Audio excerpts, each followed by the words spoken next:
Hola, bienvenido. ¿Cómo están? Nuevamente nos encontramos en esta video lección. Esta vez vamos a tocar el tema La prosperidad falaz, primera parte, que va de 1845 a 1872. En este caso estaremos tocando el tema del primer gobierno de Ramón Castilla, el gobierno de Rufino Echenique, el gobierno provisional de Ramón Castilla y el segundo gobierno constitucional de don Ramón Castilla. Soy el profesor Marco Antonio Santa Cruz Tapia y pues los invito a suscribirse al canal para que de esa manera les pueda llegar las nuevas video lecciones que estaremos subiendo. El apogeo republicano tuvo una bonanza económica y financiera debido a la exportación del guano. Se convirtió de esta manera el guano en la primera renta del Estado. Así no olviden que en 1827 Mariano Eduardo de Rivero defiende sus propiedades del guano en Europa. Para 1839 el primer exportador de este producto va a ser pues don Francisco Quirós. Ramón Castilla Marquesado en su primer gobierno va a abarcar desde 1845 a 1851. Asume el mando el 20 de abril de 1845. Para algunos es el mejor presidente del siglo XIX, también fue llamado el constructor de la República. Su lema era gobierno de unión, ordenación y apaciguamiento nacional. Entre sus principales hechos de su gobierno tenemos: implanta el régimen de las consignaciones para la explotación del guano.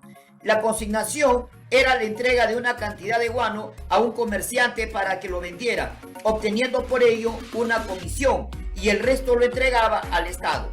Así los consignatarios tenían una doble ganancia: la comisión por la venta del guano y el interés por los anticipos de dinero al Estado que le daban los consignatarios. El Perú tenía una deuda con Inglaterra contraída en los años de la independencia que sumaba 1.788.800 libras esterlinas.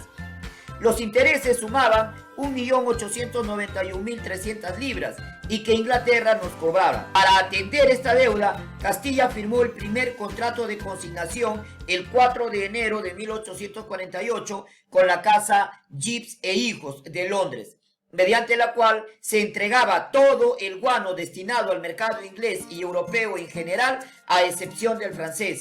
El contrato era tan negativo que el propio Congreso lo vetó, pero como la casa Gibbs hizo empréstitos onerosos al Perú por el monto de 1.272.000 libras, entonces se aceptó. Así, al finalizar el año de 1850, estaba empeñada nuestra riqueza al consignatario y la deuda externa subió en su cuantía. Los ingleses, producto de la venta del guano, llegaron a recaudar 18 millones de libras esterlinas, cifra astronómica para la época. Las migajas que recibía el Estado peruano se vio para nosotros como un inmenso tesoro que empezó a despilfarrarse. Así nació el decreto del 21 de marzo de 1846, según el cual aquel que se consideraba acreedor del Estado por pérdidas que había sufrido durante las guerras habidas en el Perú o por cualquier razón, podía reclamar por escrito para ser repuesto. La consecuencia inmediata fue que para diciembre de 1846 la deuda interna del Perú había subido a 6.846.344 pesos. No contento con ello, Castilla promulgó la ley del 17 de septiembre de 1847, por el que se autorizaba admitir como cierto el reclamo del que afirmara haber hecho suministros a las tropas combatientes de la independencia. A esta ley tan absurda se le agregó otra, la del 29 de diciembre de 1847, por el que no solo se podía reclamar por suministros, sino también por servicios que se hubiera prestado o que simplemente se alegaba haberlos hecho, sin necesidad de aportar prueba alguna. Para completar el cuadro, el 15 de agosto de 1851 estaba ya acordado pagar la deuda española, sí, pagar la deuda española contraída por los virreyes del Perú para combatir a los movimientos independentistas, que sumaba 25.439.482 pesos y que Castilla pensaba pagarlas con la venta de nuestro guano. Lo terrible era que paralelo a esta increíble política, a los verdaderos luchadores por la independencia, al pueblo que todo lo había dado, a los indios heroicos que perdieron sus pueblos, que combatieron día y noche, a estos bravos patriotas no se les reconoció un solo centavo. Peor aún, se les siguió explotando con los impuestos. monstruosa y terrible paradoja de esta república que enriqueció a sus enemigos y oprimió a sus gestores. Esta política de Castilla formó la base del capital financiero, mercantil y agrario, es decir, aparece la plutocracia peruana, la oligarquía republicana, grupo social integrado por pocos y poderosos capitalistas enriquecidos con la venta del guano y convertida además en latifundista y banquera, agrupada en los 193 potentados de Lima y que fundarían posteriormente el Partido Civil y la burguesía peruana. Realizó también el primer presupuesto de la República, pero que solo consideraba los ingresos, y se nombró ministro de Hacienda a Manuel del Río. También dio la Ley de Migración, o más conocida como la Ley China, dado el 17 de noviembre de 1849, que en realidad era la autorización del inhumano y vil negocio de la importación y empleo de culíes chinos. Esta obra indigna de Castilla estableció que todo aquel que introducía al Perú chinos recibiría del Estado 30 pesos por cada unidad.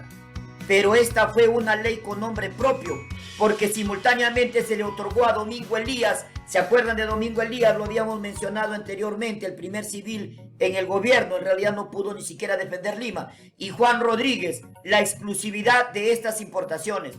Estos organizaron una verdadera red al más puro estilo esclavista. Tenían agentes a sueldo encargados de engañar a los jóvenes de Cantón, provincia china, con la promesa de conducirlos al Cerro de Oro, en donde se harían ricos. Estos agentes introducían a los chinos en embarcaciones estrechas y malolientes, en cuyas bodegas hacían una infernal travesía de unas 9.000 millas al Callao.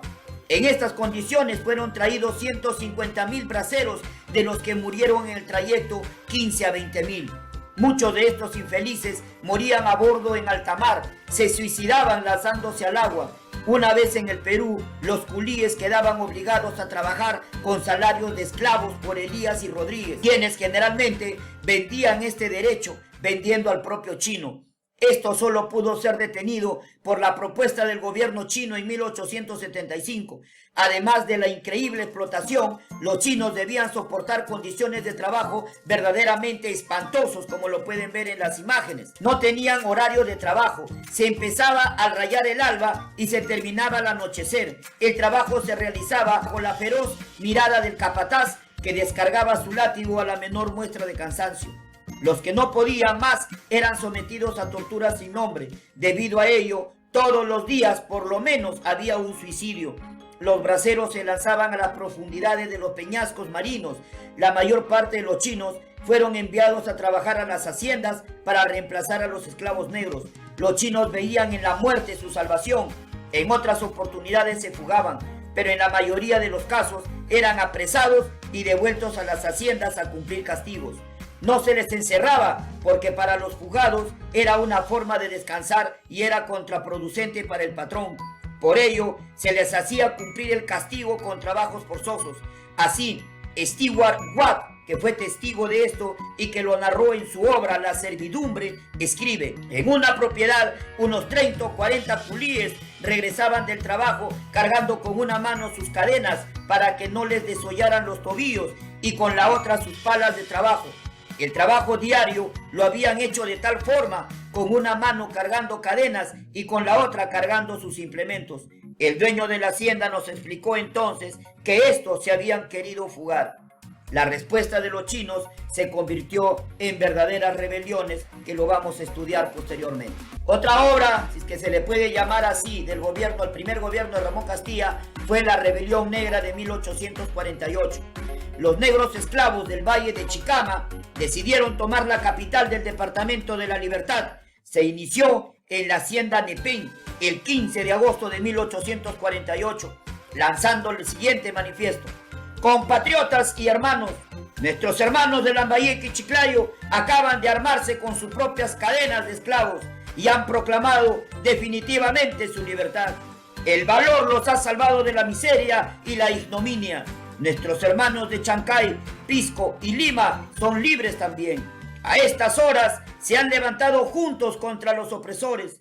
El valor los ha salvado de la servidumbre. Las leyes de la naturaleza y del Estado protegen nuestra causa. Nuestra personalidad es igual a la de todos. La esclavitud de unos es la afrenta de la libertad de los otros.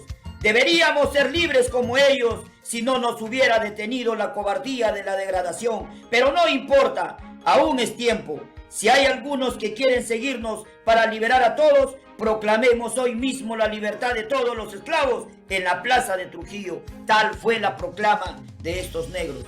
Este movimiento estuvo dirigido por Manuel Olaya, Norberto Cedeño, Valentín Vaca, José Honores. Los levantados en armas entraron triunfantes en Trujillo, controlándola durante 10 días.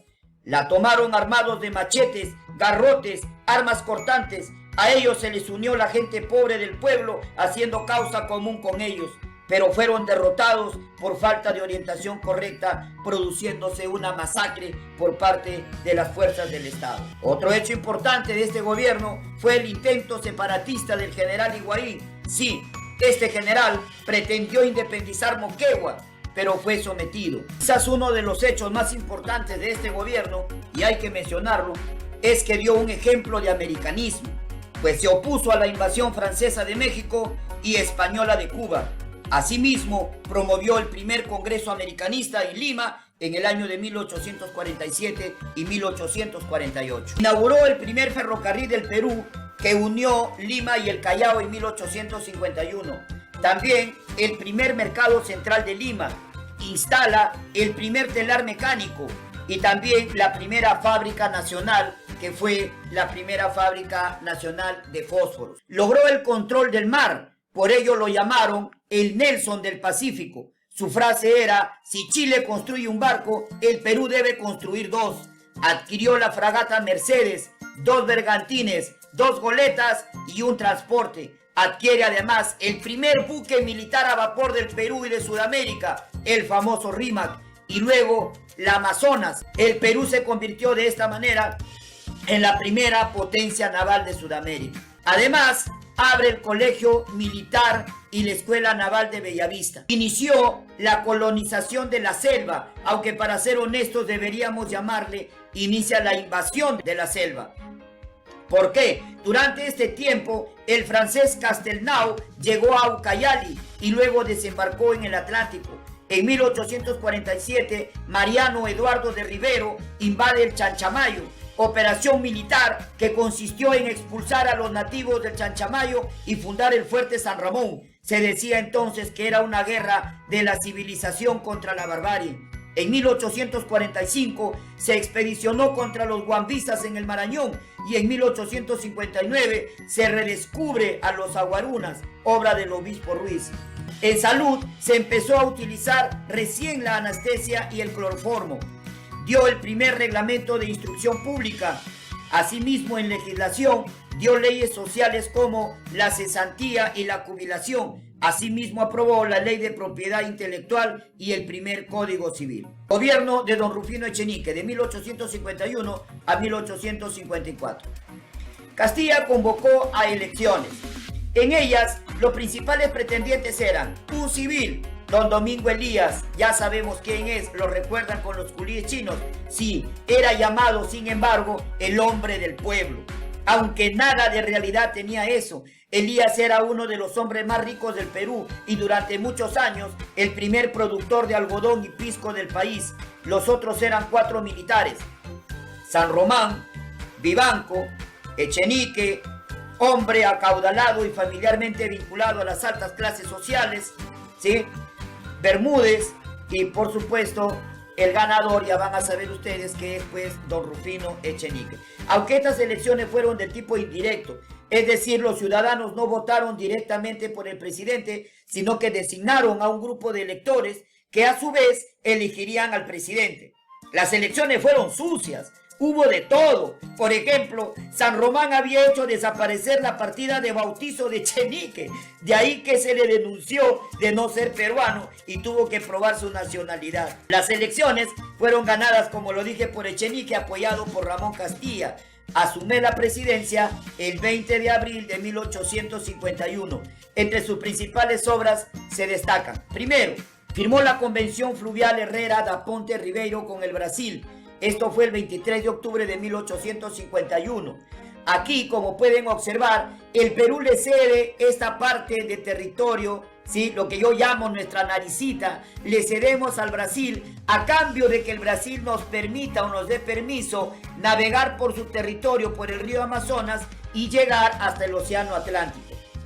En otras palabras, si somos justos, se cedió territorio, es verdad, al Brasil, 56.607 kilómetros cuadrados de nuestra selva, pero a cambio el Perú gana la bioceanidad, es decir, vamos a tener salida al Pacífico y también tenemos salida al Atlántico por el río Amazonas. Otro hecho del gobierno de don Rufino Echenique es que afrontó el problema de la isla de Lobos. Sí, estas islas que se encuentran en el norte de nuestro país, frente a nuestra región Lambayeque. Pues a fines del siglo XVIII habían visitado estas islas navegantes ingleses y norteamericanos. Inglaterra llegó a izar su bandera allí antes de la independencia peruana, en 1803 y 1813, en forma parecida a lo que hizo para ocupar a las Islas Malvinas. Por su parte, los Estados Unidos sostuvieron en 1852 que las Islas de Lobos eran tierra de nadie y que cualquiera lo podía declarar como territorio suyo. Echenique esclareció el problema y logró que los Estados Unidos, Francia e Inglaterra reconocieran la peruanidad de estas islas. Asimismo, dio el Código Civil de 1852 y va a promulgar la inmigración europea. Echenique a este respecto decía: deben venir al Perú gente de buena raza, idónea para toda clase de trabajo y con hábitos de moralidad. En otras palabras, decía que vengan europeos a mejorar nuestra raza. Triste realidad que salga palabras de un presidente de nuestro país. Por ello se proyectó la venida de los irlandeses que llegaron al Callao, de españoles y vascos que van a ir a Chiclayo, a Lambayeque y van a formar la hacienda Talambo, que va a ser muy importante después, acuérdense. Y los austriacos y alemanes que van a llegar a Posuso y que hasta la actualidad se mantienen allí. Asimismo, se produce la consolidación de la deuda interna. Sí, ¿qué era esto? Recuerden que Castilla había dado un sinfín de leyes y había pues prometido pagar a todos los que habían apoyado en la independencia. Si esta fue pues entonces una herencia dejada por Castilla, acuérdense. Echenique, considerando que el reparto de los fondos públicos debía intensificarse, el 12 de noviembre de 1851 decretó que se formara una junta de consolidación. Todo fue un frenesí. Toda persona con alguna vinculación directa o indirecta con los miembros de esta junta cobraba su comisión. Se empezó a inventar historias, a fraguar documentos para reclamar, para reconocer la deuda. En Lima se llegó a organizar incluso una oficina especializada en falsificar documentos. Pero los notables no necesitaban ni siquiera falsificar documentos, bastaba su palabra. Realmente es difícil encontrar en la historia de la humanidad un espectáculo de estafa pública tan degradante, hecho primero por Castilla y continuado por Echenique y su ministro de Hacienda, don Nicolás de Piérola. Durante su gobierno también se produjo otro escándalo, la llamada conversión de la deuda interna en externa. Este escandaloso hecho se realizó así. Primero Inglaterra nos prestó 9 millones de pesos y Francia 4 millones de pesos para pagar los despilfarros de la oligarquía. Es decir, este fue un préstamo con nombre propio. Sin embargo, el Perú, para pagar ello, le dio nuestros títulos de nuestra deuda pública externa por su equivalente en moneda extranjera. De esa manera la deuda interna se convirtió en deuda externa. De esa manera la oligarquía peruana convirtió su delito de estafa en traición a la patria. Los acontecimientos anteriores entonces produjeron que en los años de 1849 y 1854 se produjera la famosa rebelión de Arequipa liderada por Castilla. Recuerden que Arequipa se le conoce como la ciudad caudillo. El que se hizo Castilla entonces reclama a Echenique por obras que él mismo había iniciado, pero esa es nuestra historia. Así que Castilla se hizo proclamar en 1854 presidente provisorio en el Cusco. Empezó entonces una guerra civil entre el presidente Echenique y el autoproclamado presidente provisorio don Ramón Castilla. El Perú tiene entonces en este momento dos presidentes. Gobierno provisional de Ramón Castilla, 1854-1858. Dentro de esta guerra entre estos dos presidentes, los hechos más trascendentes son los siguientes. Primero, se decretó la abolición del tributo indio. Esto se dio de la siguiente manera. El descontento general llegó a Huancavelica, donde se sublevó el general Fermín del Castillo, que lo pueden ver allí en las imágenes, contra Echenique. Y para ganarse a los indios contra el presidente Echenique, Castillo, el 8 de febrero de 1854, decretó la abolición del tributo indígena, por considerarlo aberrante. Por eso cuando llega Castilla recién a Ayacucho, fue objeto de la presión de los indios, que se negaron a pagar el tributo. La presión fue tal que Castilla se vio obligado, en su calidad de presidente provisorio, a decretar también la abolición del tributo indio el 5 de julio de 1854. Entonces Castilla no lo hizo porque era bueno. El que había decretado pues la abolición de este tributo ya había sido anteriormente, en este caso, Fermín del Castillo, y Castilla lo hizo obligado por las circunstancias. Un hecho importante que ocurre durante este gobierno provisional de Ramón Castilla es que, siendo presidente provisorio, decretó también la libertad de todos los esclavos. Esto ocurrió el 5 de diciembre de 1854. Veamos cómo sucedió. Durante la Guerra Civil de 1854, los indios lucharon contra Echenique, por lo que el presidente Echenique pretendió ganarse a los esclavos, decretando la manumisión de todos los que se enrolasen en su ejército, así que todos los que peleaban con Echenique, si eran esclavos, eran libres. Entonces Castilla reacciona ante ello con un decreto del 5 de diciembre de 1854, donde decreta la libertad de todos los esclavos y siervos libertos, a excepción de los que están peleando al lado de Echenique. Entonces era una respuesta para ver quién se lo ganaba a los negros. De igual manera, y lo que muy poco se sabe, es que Castilla reconoció el derecho de los esclavistas y mandó se les pague el justo precio que se debe a los amos de los esclavos y a los patrones de los siervos libertos. El negociado de esta libertad fue sucio y repulsivo.